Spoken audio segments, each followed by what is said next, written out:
Conversa da Tarde no ar, sejam muito bem-vindos a mais um programa. Eu já quero te agradecer aqui pela sua companhia, te convidar a deixar um like nesse vídeo. Se você ainda não é inscrito no nosso canal, faça a sua inscrição agora e deixe também um comentário aqui no nosso chat falando o seu nome e a cidade de onde você tem assistido a IPP TV. E muito obrigado por estar conosco aqui em mais um Conversa da Tarde. Eu tenho certeza que vai ser uma tarde muito edificante. A gente sempre começa refletindo, né, a respeito de temas importantes da nossa vida aqui, sempre à luz da Palavra de Deus. E o tema que nós escolhemos para a tarde de hoje é Tome uma Atitude. Chegou a hora de você sair desse campo das ideias, dessa zona de conforto e agir. Se você quer uma mudança genuína na sua vida, você precisa tomar uma atitude, precisa viver uma vida intencional. Todos os dias, levantar da cama, é certo de que você tem uma missão a cumprir. Vivendo intencionalmente, e é sobre isso que nós vamos conversar com o nosso pastor convidado, que vocês também já conhecem, já participou de outros programas aqui, o pastor Gustavo Ribeiro, que é pastor lá na Igreja Presbiteriana Petrópolis, em Série, Goiás. Seja muito bem-vindo, pastor, ao Conversa da Tarde. Obrigado, Marcos. Eu agradeço muito o convite, me sinto muito honrado de novamente estarmos juntos aqui, sempre para conversarmos sobre temas tão importantes, tão relevantes para a nossa jornada cristã, e agradeço muito, muita alegria de poder estar aqui novamente com vocês. Muito bom. E eu quero começar, pastor, conversando com o senhor sobre uma triste realidade da nossa geração. Infelizmente, nós temos visto muitos jovens que têm vivido uma vida sem propósito, que ainda não entenderam, não descobriram a urgência e a importância que é de nos posicionarmos como sal da terra, como luz do mundo, de mostrarmos para este mundo, apontarmos, né, para Cristo, mostrarmos que há esperança. E muito dos nossos jovens, não apenas a juventude, né, mas eu acho que muitos cristãos se acostumaram com uma vida religiosa e se esqueceram de que nós devemos viver uma vida mais intencional, né? Uma vida de fato com propósitos. Nós precisamos cumprir algo que o Senhor Jesus nos ordenou, que é o de fazer discípulos, né? Que é o de contribuir aí na expansão do reino de Deus. Então, queria começar perguntando ao senhor isso: quais são as consequências de viver uma vida que não seja intencional, de viver uma vida sem propósitos? Certo. E eu queria começar, para a gente poder pensar a respeito disso, contar uma história. Gosto muito dessa história, que conta-se que diante de uma guerra, Alexandre o Grande estava com um exército em guerra, e teve um dos seus soldados que desertaram. Diante dessa guerra, do pavor, do medo, ele recuou, e assim ele foi trazido diante da presença de Alexandre o Grande. Só que como Alexandre o Grande conhecia a realidade de guerra, da destruição, como era terrível esse cenário, e olhando para aquele jovem tão novo, tão novinho, né, que esteve ali em meio a uma batalha, ele meio que compadecido, olhou para o rosto, né, com muito medo, o rosto daquele jovem que estava com muito medo, e então ele pergunta o nome daquele jovem. E ele responde: meu nome é Alexandre, o mesmo de Alexandre o Grande. Então, naquele momento, a feição de Alexandre o Grande muda. Não mais agora compadecido, mas com uma raiva, um ódio muito grande. Ele aponta o dedo para aquele rapazinho e diz: ou você muda de nome, ou você muda de atitude. E eu creio que isso representa muito isso que você introduziu aqui na nossa conversa a respeito dessa vida de jovens, e não somente jovens, é a realidade que eu creio da igreja brasileira, que cresce cada vez mais o número de evangélicos, porém não tem feito muita diferença no meio da nossa sociedade. Os dados, né, que nós temos a respeito de tantas tragédias, de coisas ruins que acontecem em nosso meio, não tem mudado. E nós percebemos um evangelho enfraquecido, um evangelho que talvez não esteja sendo vivido de maneira intencional e prática. Por isso que nós estamos falando aqui de tomar uma atitude, tomar uma decisão, porque ou você muda de nome, todo aquele que confessa ser cristão, ou ele muda de nome, ou muda de atitude se não tem cumprido o seu chamado. E aí, respondendo a sua pergunta, as consequências de viver uma vida não intencional, eu queria falar um pouco, primeiro, o que é ser intencional, ou qual esse propósito que nós estamos dizendo e falando aqui, né? Além do fazer discípulos, mas é justamente aquilo que nós fomos chamados desde o início das Escrituras, que é uma vida de adoração, é uma vida diante de Deus, diante da face de Deus. E ser intencional é ter a intenção de algo, é aquilo que nós fazemos por querer, de propósito, é algo que é deliberado. Então, é a intenção de fazer algo. E qual é essa intencionalidade? Viver para o Senhor. E muitas vezes nós nos esquecemos disso, pessoas têm se esquecido disso, que foram chamadas, resgatadas, como a gente vai encontrar o texto bíblico dizendo, nós fomos chamados das trevas para a maravilhosa luz, para proclamar as verdades. Então, isso precisa ficar muito claro. E quando nós não vivemos assim, nós deixamos de ser influência, deixamos de ser esse sal e passamos a ser influenciados por tudo que o mundo tem nos oferecido. E o mundo, ele não é neutro, em forma nenhuma. Nós olhamos para toda essa história da criação em que nós vivemos e o pecado afetou todas as coisas. Então, de forma nenhuma, o mundo é neutro. Então, ou nós exercemos influência ou nós somos influenciados. E quando nós não vivemos essa vida intencional, nós estamos sendo influenciados por tudo que esse mundo tem trazido contra a vontade e a santidade de Deus. Pastor, isso é algo que nós precisamos nos lembrar o tempo inteiro, que o mundo não é neutro, né? Porque quando nós estamos na nossa zona de conforto, em uma inércia, nós achamos assim, eu só estou fazendo mal a mim mesmo, né? Quando eu estou nesse momento de inércia.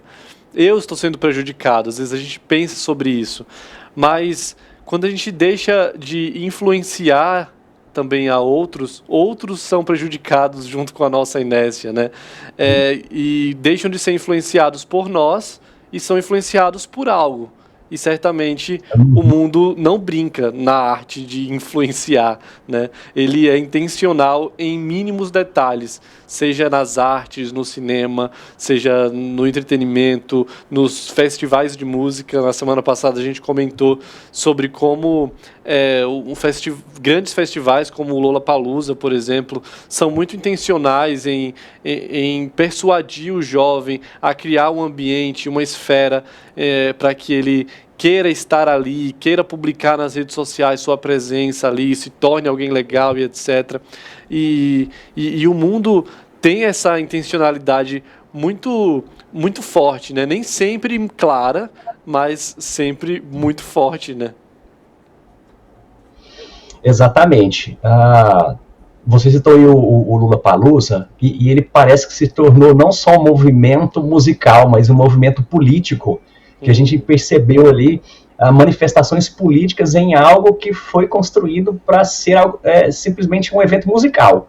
Então nós vemos nessa intencionalidade que o mundo tem, muitas vezes não percebida por nós, porque nós deixamos de ter esse olhar crítico sobre todas as coisas que estão ao nosso redor, e acaba que a gente simplesmente absorve isso, e aí você diz, né, eu estou me prejudicando somente, estou prejudicando ninguém, e muitas vezes nós nem percebemos isso, não estamos prejudicando, essas coisas não me influenciam, mas a todo momento nós estamos olhando, absorvendo, e sem esse olhar crítico, sem esse olhar pautado pelas escrituras, diante das nossas ações, diante de tudo que nós fazemos, ouvimos, a gente passa a ser influenciado por isso, né, e nós precisamos ter esse olhar exatamente crítico, esse olhar pautado pelas escrituras diante de tudo que nós fazemos. Você citou a arte, em muitas vertentes, né, no cinema. Hoje a gente tem muito aí a questão das séries, e muito crente que vê séries sem esse olhar de entender que tudo que nós fazemos precisa ser para a glória de Deus, de entender que a nossa vida é pautada pelas escrituras, simplesmente absorve, achando que isso não causa nenhum problema, não te afasta, de certa maneira, da comunhão com Deus, e começa a trazer isso para a sua vida, para o seu coração, achando que a gente está vivendo nesse mundo neutro, e o mundo não é neutro. E pastor, qual seria a diferença dessa intencionalidade entre o universo cristão, esse que nós estamos acostumados e sabemos, achamos que sabemos lidar muito bem, né? E esse outro universo que nós comentamos aqui, como da arte, etc. Quais são essas diferenças de intencionalidade nesses dois universos? Eu creio que, para nós falarmos disso, nós precisamos pensar a respeito de cosmovisão. É um termo bem falado hoje em dia, né? De cosmovisão. Nós estamos falando de a maneira como nós enxergamos o mundo, como se diz, a lente pela qual nós enxergamos o mundo e todas as coisas que estão ao nosso redor. E, de maneira bem resumida, nós falamos a respeito de que Deus criou todas as coisas e tudo é bom, mas nós entendemos que o pecado afetou todas as coisas, certo? Por isso que a gente fala de depravação total do homem, que todas as áreas foram afetadas, mas a gente fala a respeito da redenção que houve em Cristo Jesus, e agora o nosso papel como filho de Deus, como adotados, para continuar aquilo que Cristo fez, não no sentido exatamente de redimir as coisas, porque Cristo que faz isso, mas na ideia de que nós, talvez pegando o lema da reforma, né, sempre reformando, tendo esse olhar de que tudo que Deus criou é bom, pecado afetou, mas entra o nosso papel para trazer restauração e redimir essas coisas. Então, qual a diferença? É que o mundo, como eu disse, né, ele não é neutro e o tempo inteiro, diante dessas forças que nós lutamos, o mundo, a carne, o diabo, eles estão sempre prontos para querer destruir aquilo que Deus tem construído, aquilo que Deus fez por causa do pecado.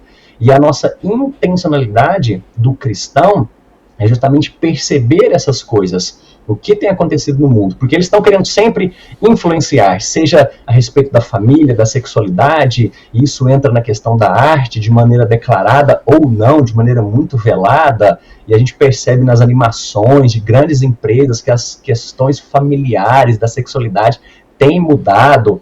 Então, como que entra essa diferença? Nós precisamos olhar para todas essas coisas diante da Escritura, diante do nosso papel. O mundo ele já faz o papel dele, que é simplesmente afastar-nos de Deus, afastar tudo o que ele puder diante da face de Deus, diante desse princípio que nós tivemos na criação de adoração ao Senhor. Então, eu creio que essa é a grande diferença. Nós precisamos olhar com intencionalidade tudo que nós fazemos, o que está ao nosso redor, e o mundo já está cumprindo o papel dele, que é querer nos afastar e destruir cada vez mais. E essa intencionalidade, que é uma atitude, né, uma decisão, como o senhor falou aí na sua história, né, ou muda de nome ou muda de atitude, essa atitude que nós precisamos nos posicionar e mudar, ela pode ser em todas as áreas da nossa vida. É possível que nós vivamos essa intencionalidade, mudemos a nossa postura, a nossa atitude em todas as esferas, em todas as áreas da nossa vida, não apenas na esfera espiritual, ou seja, não dicotomizando as coisas, mas assim, eu decido melhorar a minha vida com Deus, eu decido que daqui para frente eu irei levar mais a sério a minha vida de oração, a minha vida devocional e ser mais intencional no meu relacionamento com Ele. É possível que isso também transborde para o meu trabalho, para o meu relacionamento com amigos ou relacionamentos amorosos. Isso está incluso aí nessa vida intencional? Uhum. Excelente pergunta. Quando a gente olha para o Van Groningen, é um autor que escreve no seu livro Criação e Consumação, ele fala de alguns mandatos da criação, mandatos criacionais, que são 3. O mandato espiritual, o mandato social e o mandato cultural. Esse espiritual tem a ver com o relacionamento com Deus. Nós somos chamados para isso. Então, Deus se relacionava com Adão todos os dias, ele caminhava, ele ensinava, falava, Adão tinha um relacionamento pessoal, e nós somos chamados a isso. E nós precisamos tomar uma atitude. E nós estamos falando aí, né, você disse da questão da oração, da leitura, são chamadas disciplinas espirituais, ou tem um termo que eu ouvi esses dias, é muito bom, que fala ritmos da graça. E daqui a pouco eu posso falar um pouquinho mais a respeito disso. Mas a ideia é que nós precisamos nos relacionar com Deus, de ter essa atitude, certo? Porque muitas vezes o cristão passa semanas sem sequer tocar na sua Bíblia. E há quanto tempo já se fala a respeito dessas coisas, né? De ter uma vida disciplinada, e aí muda-se um pouco essa palavra, porque disciplina para nós brasileiros, nós por vezes entendemos isso como algo que é imposto, como algo que é rígido, mas isso precisa ser algo que é constante e natural na vida do crente. Por isso que se fala de ritmo da graça, ritmo de oração, ritmo de leitura da palavra. E nós precisamos ter isso nesse primeiro ponto, né, que o Van Groningen diz do mandato espiritual, nosso relacionamento com Deus. Depois ele fala a respeito do mandato social, que é com a família. Mais uma área que nós precisamos também tomar atitude. E esse relacionamento familiar tem a ver com filhos, irmãos, cônjuges e o restante de toda a nossa família, né? Como não só esse núcleo dentro do nosso lar, mas outras pessoas envolvidas também. E olha só como essa atitude cristã, como a ideia de nós termos a nossa vida pautada pelas Escrituras. Olha, eu sou cristão e eu preciso viver assim, inclusive dentro da minha casa. E agora essas coisas mudam, por exemplo, não só a minha vida pessoal, como leitura, oração, e temos outras tantas disciplinas espirituais, ou ritmos da graça, mas isso precisa influenciar o meu lar. Como que eu trato os meus irmãos de sangue mesmo, né? Os irmãos que vivem comigo ali. Ou como eu trato os meus pais, porque hoje o que se tem são filhos que se acham donos do lar, donos sempre da razão. E vem nisso motivo para maltratar os pais, ou aqueles que são responsáveis por eles, falam de qualquer maneira, querem humilhar, querem sempre ter a razão, sempre estar certos. Mas será que é isso que a Bíblia nos chamou para fazer? Ou então pais, vamos colocar numa questão muito prática aqui, né? Você perguntou se isso funciona em quais áreas da nossa vida. Como que os pais têm preparado os seus filhos hoje? Para que eles querem, o que eles pensam a respeito do futuro dos seus filhos? E muito provavelmente a maioria dos cristãos hoje prepara os seus filhos para serem bem-sucedidos, para terem sucesso numa carreira, para fazerem algo que vai render um certo conforto e algo nesse sentido. E não que esse pensamento esteja errado, mas algo anterior precisa vir a isso. Como que eles vão servir a Deus diante do trabalho? Como que eles vão preparar os filhos para viverem nesse mundo? E aí a gente entra no contexto, por exemplo, de universidade, em que não só os pais, mas provavelmente a igreja também, nesse sentido, não preparou os filhos para esse momento. E é como a gente diz, que o mundo está preparado para nos afastar, entra numa faculdade, entra em um turbilhão de ideias diante de tantas ideologias, e ele acaba em confusão, se perdendo diante de tudo isso. Mas como que a gente tem que ser intencional? Seja intencional na criação dos seus filhos, seja intencional no relacionamento com os seus pais, com os seus irmãos, com quem está dentro do seu lar, porque isso honra e agrada a Deus. Mas não somente isso, a gente entra nesse último aspecto, que é o mandato cultural, é a relação que nós temos com tudo aquilo que Deus criou. E aí nós estamos falando da arte, do trabalho em si, de tantas coisas que Deus nos chamou para isso, quando ele fala não só do multiplicar, encher a terra, mas sujeitem a terra, cuidem da terra. Então entra em todos esses outros aspectos que nós nos relacionamos. E como ser intencional nisso? Eu já citei aqui, você vai assistir uma série, veja se isso realmente vai honrar a Deus com isso que você está fazendo. Música, como que ouvir essa música ou aquela música, isso vai trazer crescimento para nós. Você citou voltando aqui, né, Max, do Lollapalooza, nós tivemos grandes expressões, inclusive brasileiras, aí, que estão com nomes estourados aí no mundo afora. E crente simplesmente absorvendo isso sem um olhar crítico, sem um olhar intencional de que ele é cristão e que essas palavras, se essas palavras podem ou não estar na sua boca, né, na sua mente. Então, acho que é parte desse pressuposto. Vou falar só uma última parte aqui também, para não me delongar muito, a respeito do trabalho. Tem um livro muito bom, que é do Timothy Keller, que é o Fé e Trabalho, que ele alia a ideia do evangelho com o trabalho. Porque senão nós entendemos que trabalho simplesmente é para a gente ganhar dinheiro, para o nosso sustento, e acabou. Mas nós entendemos que essa é uma extensão da adoração ao Senhor. E como que nós intencionalmente, como crentes, tivemos uma atitude. Olha, eu sou crente e agora eu preciso proclamar a virtude daquele que me chamou. Eu preciso ser sal, eu preciso ser luz nesse ambiente. E não é simplesmente a ideia de fazer devocionais ou orar no meu trabalho. Mas é a maneira como eu lido com os meus colegas, a maneira como eu lido com o trabalho, com os meus subordinados, com o meu chefe, a maneira como eu executo o meu trabalho, sabendo que eu faço todas as coisas para o Senhor. Então, em todas as áreas da nossa vida, Nós precisamos perceber essa intencionalidade, é ter essa atitude, não como a nossa fé em um compartimento, nem entender que o que eu faço no domingo, ou quando eu pego a Bíblia para ler, é algo espiritual. Eu faço isso para o Senhor. E aí eu fecho essa gaveta, agora abro outra. Não, isso aqui é o meu trabalho, isso aqui é a minha família, isso aqui tem a ver com as minhas próprias percepções, deixa que disso aqui eu cuido. Deus está lá no céu olhando e agora eu que estou tomando conta aqui, né, conduzindo as coisas. E não é assim. Tudo que nós fazemos é expressão da nossa espiritualidade. Essa é a intencionalidade, de olhar para todas as coisas e entender o reino de Deus sobre tudo isso e a expansão dele e eu como uma ferramenta que Deus tem usado dentro desse propósito. Muito bom, pastor. Dentro desses tópicos que o senhor abordou, dá vontade de aprofundar em cada um deles, mas o nosso tempo não permite. Então eu vou escolher um para a gente ir um pouquinho mais fundo, que é essa questão relacional, não apenas familiar, mas assim, principalmente entre amigos, e eu acho que se aplica em outras, né, relações aí. Mas existe também na nossa língua, né, um termo muito pejorativo, assim, que é o interesse. Se aproximar de alguém com interesse é diferente de se aproximar de alguém com intenção, com intencionalidade? Existe uma diferença nisso aí? Ou as duas coisas são iguais? Entendi.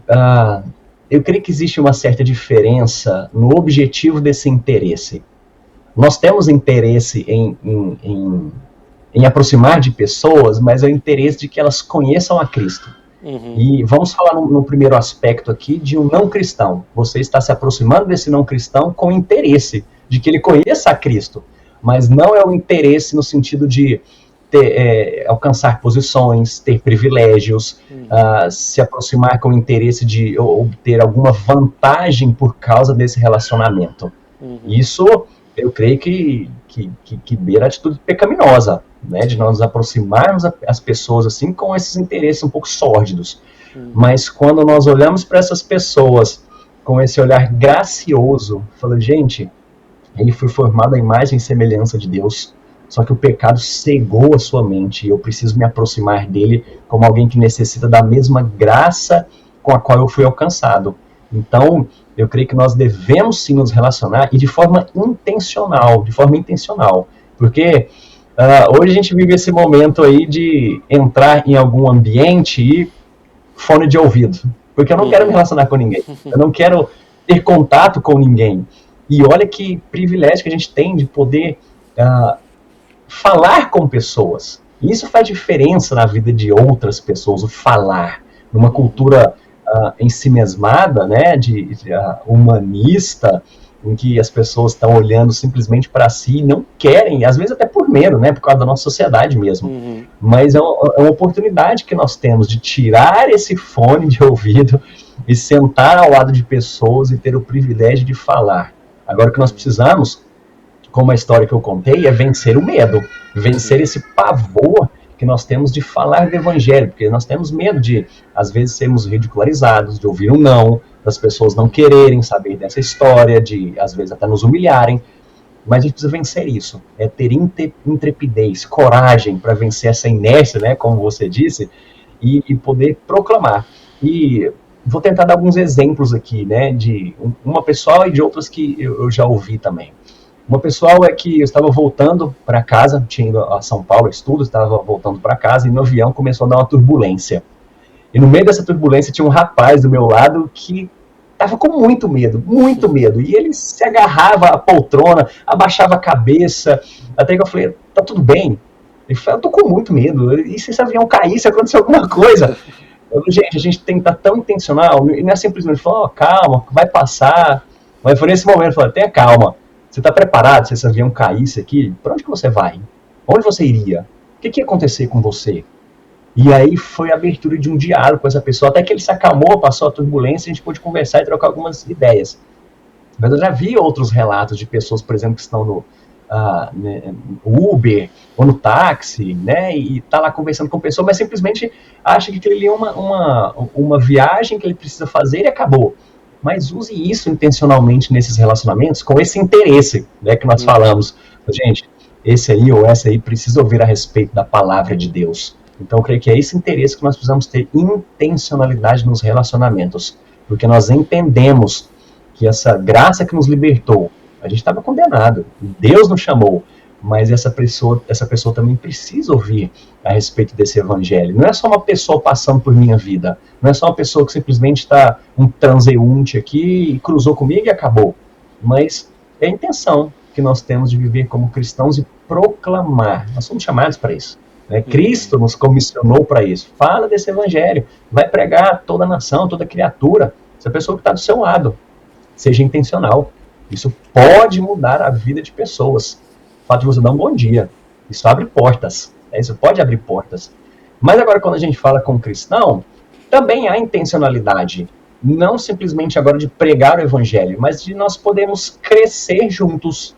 Crescer juntos. Porque muitas vezes nós nos encontramos, e isso é bom que eu vou dizer aqui, mas é bom nós nos encontrarmos e poder contar histórias divertidas, histórias boas, a gente poder ter um momento juntos ali, desfrutar de comunhão, mas talvez as nossas conversas também deveriam estar pautadas de algo um pouco mais bíblico, de termos conversas para um crescimento intencional uns dos outros, e não só um encontro, porque isso é bom também, isso faz parte, eu não estou falando mal disso de jeito nenhum, mas é das nossas conversas também terem um pouco mais de propósito para a nossa jornada, a nossa caminhada aqui.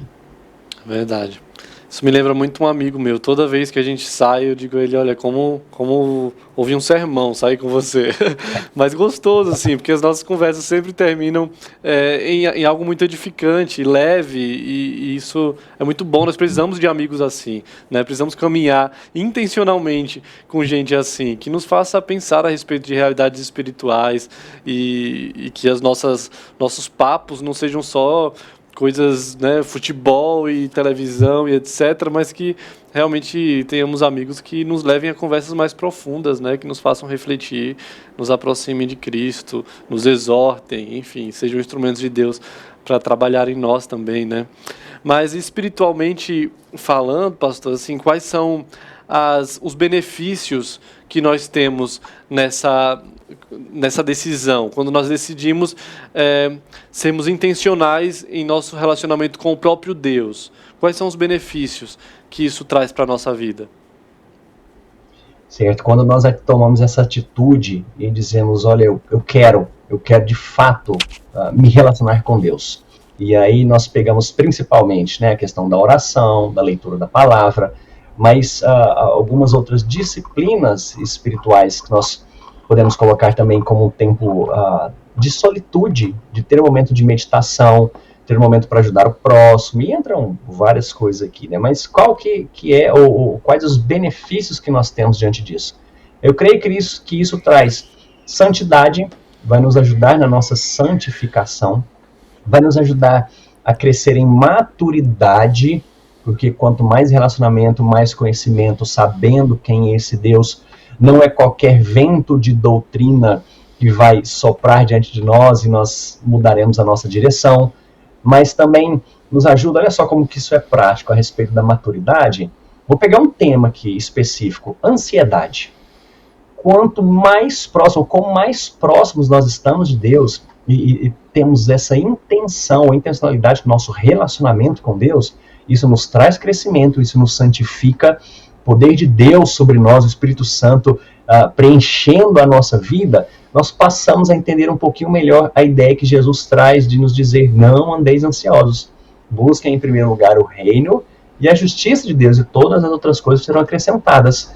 Diante disso, uma vida próxima ao Senhor nos traz crescimento, porque eu entendo que esse Deus está cuidando de mim, eu não preciso andar ansioso, mas eu também tenho contentamento, porque eu sei que Deus está cuidando de mim. Ele é o meu pastor, e por isso eu não sentirei falta de nada. É aquele que, mesmo que eu ande pelo vale da sombra da morte, Ele estará comigo, cuidando de mim. E como que a gente pode ter essa confiança? Através da maturidade, do crescimento que nós temos diante do relacionamento com o nosso Deus. Cada dia maior, cada dia mais próximo. Paulo vai falar que nós somos aperfeiçoados, o apóstolo Paulo, né? Somos aperfeiçoados. E ele diz, não que eu tenha obtido a perfeição, mas eu estou buscando isso. É isso que eu quero, esse é o nível que eu quero chegar, né? Esse é o padrão que eu quero ter para minha vida, de perfeição. Nós entendemos que nós precisamos tentar alcançar isso, mesmo que a gente não vai alcançar isso aqui na Terra, mas é o fato de tentar alcançar essa perfeição, porque envolve santidade, maturidade, e também, quero colocar mais um ponto aqui, que é o nosso foco na cruz de Cristo. Quando nós temos essa intencionalidade, tomamos essa decisão de falar, olha, eu quero viver com o Senhor, caminhar bem próximo com o Senhor, diante dessas disciplinas espirituais ou ritmos da graça, eu creio que isso mantém o nosso olhar sempre em Cristo e no Evangelho, e não em nós mesmos, e não nas circunstâncias, e não nas dificuldades. Quando vem essas calamidades, e olha só como nós sofremos, nós estamos saindo aqui agora de um período de pandemia, e que alegria, né? Nós podemos agora desfrutar novamente dos espaços abertos, de poder ter um pouco mais de confiança, de dar um abraço, pegar na mão de outras pessoas. Mas olha só como nós sofremos diante desse momento de tanta instabilidade, né, de tanta dificuldade, mortes, atrocidades, tudo que estava acontecendo, esse pavor, a dificuldade com o futuro, vacinação, vai, não vai, eu confio, não confio. Mas como ficou o nosso coração? E se nós temos essa afeição junto ao Senhor, estamos próximos, né, uma fé madura, que não é mais aquele leite espiritual, mas uma fé madura, isso nos ajuda, não só no contentamento, sabendo que Deus está no controle, que Deus cuida e dirige a minha vida, mas traz paz. Eu olho para a cruz de Cristo e entendo que, por causa do Evangelho, eu posso viver tranquilo. Seja a minha hora agora ou não. Se é chegar a minha hora de partir ou não, eu fico tranquilo, porque como Paulo diz, gente, eu sei que partir é muito melhor. Meu desejo é estar com Cristo. Morrer para um cristão é lucro, mas o viver aqui é Cristo. Então é ter essa percepção. Eu creio que essas são alguns dos benefícios, né, que nós podemos ter diante dessa intencionalidade do nosso relacionamento com Deus. Mantenha o seu olhar na cruz. Veio dificuldade? Cruz. Não sou eu mais, não é o meu ego. Não tem a ver com a história pertencer a mim, mas eu olho sempre para Cristo e o meu papel em toda essa história. Sim. E vale a pena falar, pastor, que essa busca pela santidade que o senhor comentou aí dá trabalho, né? É algo que realmente exige de nós um esforço.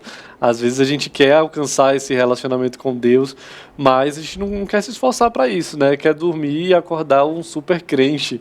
Mas é algo que exige mesmo de nós. E quando nós somos muito determinados para sermos intencionais em outras coisas, né? Se a gente quer emagrecer, por exemplo, a gente vai lá, segue uma dieta super restrita. Se a gente quer aprender uma nova língua, a gente é muito intencional nisso também. Mas no nosso relacionamento com o Senhor, precisamos também desse esforço, né? Tem até um livro, uma devocional do Jerry Bridges, que fala a corrida diária pela santidade, né? E é isso, é como uma maratona, como uma corrida. A gente precisa estar ali disposto e buscando incessantemente isso, né? Agora, nos falta essa vontade, muitas vezes, né? Nos falta essa disposição para buscar coisas espirituais, assim, né? Por que isso acontece? Muito bacana ter colocado isso, e você disse aí a respeito dessa corrida espiritual, e é mais uma linguagem também que Paulo usa, né, dessa corrida. Fora, não perca o foco dessa corrida. A coroa já está reservada, mas quando nós olhamos para a ideia, né, de um atleta que está numa corrida, um atleta de alta performance, ele não deixa que essas outras coisas, qualquer coisa ao seu redor, tire o seu foco. Ele está com o olhar sempre fixo lá na coroa, lá no resultado final. E o grande prêmio que nós temos, né, que ele diz, não é uma coroa corruptível, mas algo incorruptível. Tem a ver com aquilo que está reservado para nós. Então tem a ver com essa perseverança, essa disciplina. E quando a gente fala de disciplina, não é fácil para nós. É muito admirável quando a gente olha, por exemplo, o povo asiático, que acorda de madrugada, né, e veja o crescimento que nós temos da igreja, por exemplo, a igreja presbiteriana, na Coreia e outros lugares, porque é gente muito disciplinária, que desde muito nova cresceu com isso, está adaptada a isso. Só que nós temos dificuldade, povo latino, povo brasileiro, nós temos dificuldade com essas disciplinas. Olha só como a gente brinca, né? Sempre faz piada com essa história de começar uma dieta na segunda-feira. Porque é difícil para nós entender isso, né? E colocar na mente, olha, eu preciso alcançar o objetivo e agora eu vou nessa. Só que nós temos muitas vezes mais disciplina com essas coisas, como você disse, do que com o Senhor. E nós somos chamados em primeiro lugar para buscar o reino e a justiça de Deus. O que tira o nosso foco? Eu creio que são essas batalhas que muitas vezes nós perdemos de entender o nosso propósito, entender o nosso chamado. E quando nós não observamos isso, essas outras coisas começam a brilhar mais aos nossos olhos do que esse relacionamento com Deus. É de ter uma vida simplesmente farta, uma vida tranquila, uma vida sem as dificuldades, em que eu não preciso, por exemplo, me dispor a conversar com outra pessoa. É muito melhor eu colocar meu fone de ouvido e ficar tranquilo aqui. É muito melhor eu ter que assistir algo, né, algum streaming aí, do que simplesmente parar para ter meu momento ali com o Senhor, com Deus. Eu prefiro dormir, por exemplo, 10 minutinhos a mais do que acordar 10 minutos antes e ter um relacionamento com o Senhor e começar o meu dia com oração, com palavra. E disciplina não é fácil. Pega, por exemplo, alguém que começa numa academia. Até pegar o ritmo, até as dores do corpo passarem, leva tempo. E isso precisa perseverança. Então, eu creio que é isso, que nós muitas vezes perdemos o foco diante daquilo que nós precisamos fazer, daquilo que é principal, daquilo que é o grande objetivo da nossa vida, e nos perdemos olhando para a plateia, olhando para a pista de corrida, né, usando essa linguagem, como Paulo diz, nós paramos para os flashes, estamos tão ligados com redes sociais e interessados nisso, que a gente fica tempo, horas e horas. É só a gente procurar, por exemplo, o tempo que nós gastamos em redes sociais. É possível ver isso, né? Você vai lá no seu tempo de atividade online, que você estava mexendo nesses aplicativos, e mais uma vez, né, só relembrando, essas coisas não são ruins, mas nós não sabemos usar, a gente passa horas e horas gastando e perdendo o nosso tempo com isso, ao invés de investir o nosso tempo em coisas mais intencionais, em coisas que vão trazer crescimento para nós. E isso realmente é difícil, não é fácil não. É verdade. E pastor, certamente temos muitos exemplos bíblicos de pessoas que foram intencionais, né, em seu relacionamento com Deus. Queria que o senhor escolhesse aí um exemplo de um personagem bíblico que viveu uma vida intencional e compartilhasse com a gente aí. Certo. Escolher um aqui vai ser um grande desafio. Eu penso em alguns personagens aqui. Se você me permitir, eu gostaria de falar rapidamente sobre eles. Sim. Voltando, né, à ideia dos mandatos, nós vemos que Deus criou tudo com um propósito, que é a adoração a Ele mesmo.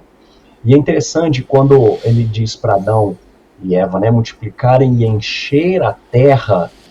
Por que será que Deus diz para encher a terra? Porque muitas vezes a nossa mente fica simplesmente voltada ali para o jardim e esquecemos que Deus criou todas as coisas e Ele diz, encham a terra. Para que isso? Porque o nome dele seria espalhado por todas as nações, por todo o povo, por toda a existência. E aí, quando entra o pecado, um pouco mais à frente, Deus faz uma aliança com Abrão. Quando ele diz para sair da terra, da parentela, eu vou te fazer uma grande nação e as famílias da terra serão abençoadas por sua descendência e por onde vocês passarem. Então, quando nós olhamos, eu quero pegar esse personagem de Abraão, quando Deus o chama dentro da sua aliança, ele diz que as famílias da terra serão abençoadas. Então, esse é um homem que viveu diante desse propósito. Claro que nós não olhamos para ele como o exemplo perfeito, como o grande salvador, mas é alguém que sabia que por onde passava, Deus estava ali abençoando. Era gente que podia olhar para ele ou para a nação de Israel e perceber nessa nação um povo diferente, um povo que tinha um propósito, um povo que tinha um chamado, um povo que era sal e luz onde eles estavam, né, que viveram de forma intencional. Só que a história bíblica continua, nós vemos a idolatria sempre no meio do povo de Deus, Deus leva sempre esse povo para o cativeiro, até que Deus providencia um libertador, esse povo sai, fala, gente, mantenha esse propósito, mantenha esse foco aí na adoração. Vem de novo a idolatria e o Antigo Testamento termina com a esperança de que viria o libertador. E aí sim, vem Jesus, que agora de forma plena vivia de forma intencional. olha só como desde criança, desde pequeno, estava no templo, conversando, e as pessoas admiradas, né, com uma forma que Jesus se conduzia ali, uma criança. Mas Jesus cresce, ele lida com pessoas, e não era assim uma viagem perdida, as pessoas não passavam por ele de forma ocasional. Alguém tocava nele e falou, opa, alguém me tocou. E aí aconteceu o milagre da salvação e transformação de pessoas. Jesus também, diante do relacionamento com pessoas, como é que era isso? Ele comia com gente que era desprezada completamente na sociedade. Então nós vemos nisso Jesus com essa atitude, fala, eu vim por causa do reino. Jesus incorpora, encarna esse reino, ele entende que é chegado o reino, e agora ele vive para isso.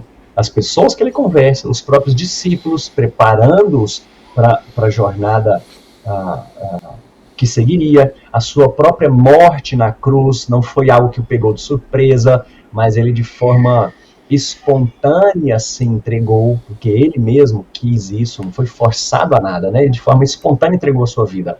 Então, eu creio que esse talvez seja o maior exemplo que nós temos no Novo Testamento de alguém que viveu de forma intencional. Mas a gente pega outros também. Paulo viveu assim, o apóstolo Paulo, onde ele chegava, era evangelho. Onde ele chegava, ele entendia esse chamado dele, evangelho naquele povo.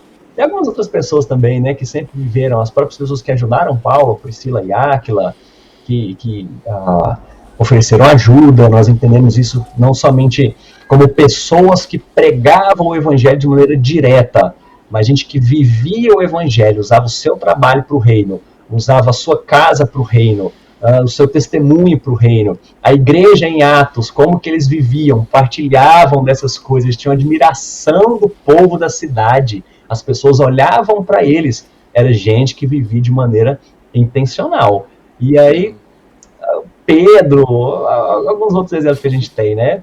Aí, você me pediu um, mas eu falei alguns aqui. Temos bons exemplos para isso, né? Muito bom. E pastor, então, para quem está nos assistindo agora, entendeu a urgência, a importância de viver uma vida intencional, quem entendeu que precisa tomar uma atitude, precisa fazer alguma coisa para sair dessa inércia, dessa zona de conforto, né? Para tirar o fonezinho de ouvido e falar do evangelho, ter tempo para as pessoas, sair um pouquinho do seu conforto para tomar um café com um amigo, aconselhar, conversar, ouvir.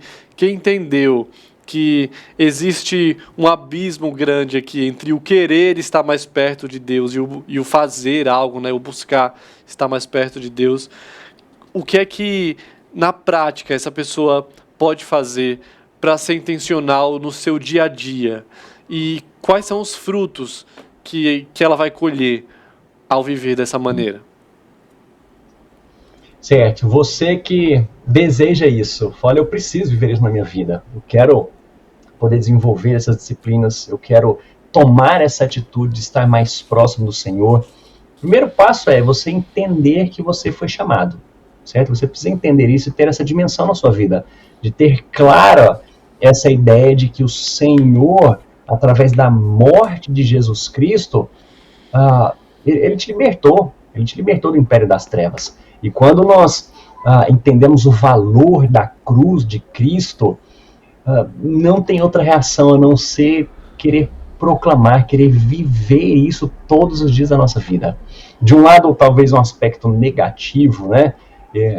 Diante do temor e tremor que nós devemos ter, eu quero trazer a ideia de que todos nós prestaremos contas, certo? Seja diante das parábolas que Jesus conta do administrador infiel, administrador fiel, a respeito das dracmas e como as pessoas tinham isso. Ele contava disso, contava muitas histórias a respeito disso para dizer que nós prestaremos contas, né, diante da maneira como nós lidamos com o nosso cristianismo, da maneira como nós lidamos com a nossa vida aqui que Deus nos chamou. Então, nesse aspecto de temor e tremor, entenda que você vai estar diante do juiz, do grande juiz da sua vida, da sua alma, certo? Mas no aspecto, eu acho que um pouco mais, também de tremor e temor, mas aspecto mais positivo, a nossa resposta não pode ser outra diante daquilo que Cristo fez, a não ser viver para Ele. Entenda que a história que está sendo contada não é simplesmente sobre a sua vida, mas é a respeito do reino de Deus, de quem é esse Deus. Então vive para Ele. Saia dessa inércia aí, né? Levanta desse sofá e tenha mais disciplina, tenha mais intenção nas coisas que você faz no seu dia a dia. Planeje o seu dia, planeje a sua semana, insira não só essas disciplinas, insira a oração, a leitura da Bíblia, a meditação, de estar presente no culto público também, aos domingos, de crescer, ler bons livros, mas entenda que tudo que você faz é para a glória de Deus. Tudo, desde o seu acordar até o seu dormir. Então levantou, tem o seu momento, independente da hora que você vai ter seu momento com Deus, mas peça para Ele, fala, Deus, me ajuda a entender que o que eu preciso fazer hoje, nesse dia, é para o Senhor. Se você vai pegar uma condução, um metrô, entrar no seu carro, a maneira como você se porta no trânsito, a maneira como você pensa, como lida, como conversa com as pessoas, como desenvolve o seu trabalho, os seus estudos, tudo isso, entenda como um processo que você está inserido até que Jesus volte. Você é instrumento, certo? Então, se veja assim, não como alguém que é passivo em toda essa história, mas alguém como um agente ativo, como o evangelizador, como aquele que quer e deseja que outras pessoas conheçam dessa boa nova, dessa boa notícia que te alcançou um dia, dessa graça que transformou a sua vida. Então, e não comece na segunda-feira ou na próxima semana. Começa hoje. Coloque diante do seu dia, da sua agenda, né? Momentos com Deus. Pense a respeito do relacionamento com a sua família, de tudo isso que nós conversamos aqui. Como que você pode aplicar isso no seu dia a dia? Planeje isso. Coloque isso, às vezes, numa planilha. Tem um caderno de anotação. Fala, eu preciso fazer isso. Eu preciso procurar alguém. Eu preciso cuidar do meu filho. Eu preciso fazer algo no meu trabalho. Entender isso como um agente ativo nesse processo até que Jesus volte. Amém. Que bênção, pastor. Quero agradecer demais por esse papo aqui nessa tarde. Foi muito edificante. Agradecer porque o senhor está aí sempre disposto, atendendo o nosso convite. E te pedir uma palavra final aqui e alguma indicação, se o senhor tiver, quem se interessou, quer aprender mais a respeito desse tema. O senhor tem alguma dica aí de literatura? Eu quero indicar, sim, Max, não algo muito específico a respeito desse viver intencionalmente, mas são áreas da nossa vida que nós podemos perceber isso. Por exemplo, o Fé e Trabalho, do Tim Keller. A respeito da criação de filhos, nós podemos ver aí o Desafio aos Pais, do Paul Tripp, e um outro livro que eu gosto demais dele, da Elise Fitzpatrick, que chama Pais Pequenos... Pais Fracos, Deus Forte. Esse é o nome do livro. Pais Fracos, Deus Forte. Excepcional em relação a essa questão da criação de filhos. E também, só mais um aqui, dentro da cosmovisão cristã reformada, que se chama A Criação Restaurada, de Albert Wolters. Eu acho que é um bom livro inicial, um livro até curto, mas muito rico, que vai falar a respeito disso, de como que nós podemos enxergar todas as coisas diante da lente do Evangelho, ter esses objetivos, ter uma crítica a respeito, e não é crítico, deixa eu só complementar isso aqui, Max, não é uma crítica da gente se tornar alguém que é chato, assim, de olhar para as coisas, não, esse eu não gosto, não, esse é ruim, não, isso não tá bom, não, isso não tem um gosto legal, não é isso, mas é um olhar de um cristão diante de todas as coisas, como nós falamos do trabalho, dos filhos, da arte, da música, de tudo isso. Então, faço essa indicação desses 3 livros aqui. E quero agradecer novamente, foi um tempo muito precioso, que Deus abençoe muito, não só vocês aí, Marcos, do programa, mas todos que estão aqui acompanhando também. Deus seja gracioso com vocês. Viva a vida de vocês pro Senhor. Viva isso, porque isso alegra o coração de Deus e nós fomos, afinal, chamados para isso também. Amém, amém, pastor. Um grande abraço para o senhor, para toda a família aí, para o pessoal aí da sua igreja também, IP Petrópolis, e até a próxima, pastor. Até mais, obrigado, abração. Um abraço. E nós estamos encerrando o nosso programa por aqui. Não tem nem mais o que eu falar depois de uma conversa tão boa, tão edificante, né? Nós vamos ficar agora com uma música. Débora Dom, seus convidados vão cantar para a gente encerrar a conversa da tarde de hoje. Quero te agradecer pela companhia e te dizer que quarta-feira a gente está de volta aqui ao vivo, às 12h30 da tarde, e eu conto com a sua participação. Até lá, que Deus te abençoe.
Deixou o céu para buscar-nos, veio para nos resgatar.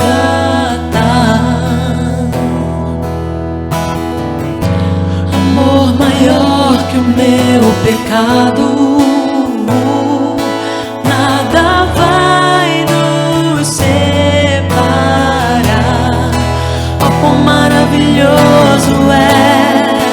Oh, quão maravilhoso é o nome de Jesus, meu Rei.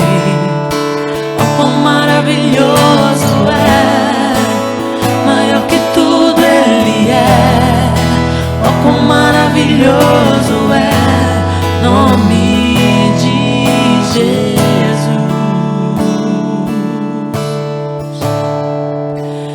Morte venceste, o véu tu rompeste, a tumba vazia agora está.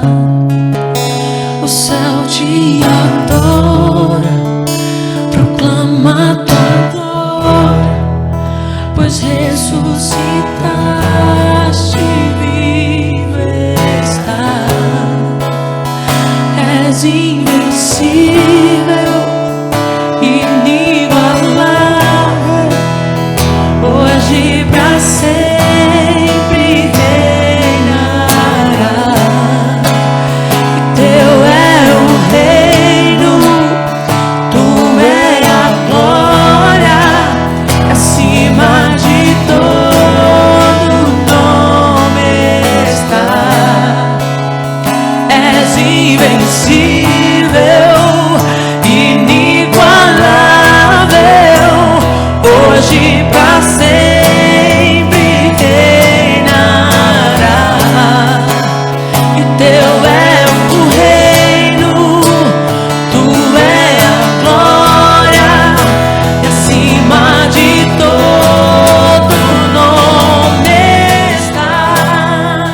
Poderoso esse nome é, poderoso esse nome é, o nome de Jesus, meu Deus.